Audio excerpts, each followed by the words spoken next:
Di basta-basta ang Pook Paraiso. Ginto ang lupa dito.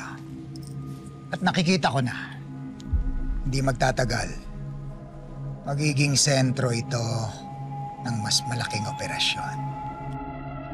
Madaling pasukin, madaling paikutin. So easy to start a business here. Strategically placed. Maraming untapped resources. At higit sa lahat, ang mga tao rito, simple lang mag-isip. Madaling paikutin, madaling kontrolin. And for the longest time, nakakapit sila kay Don Pedro. Pero hindi na ngayon.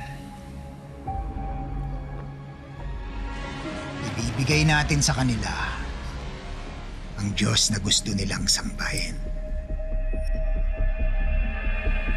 Tapos na ang panahon ng mga Perez. Panahon na ng mga Castillo. Kahit ang langit, luluhod sa pangalan natin.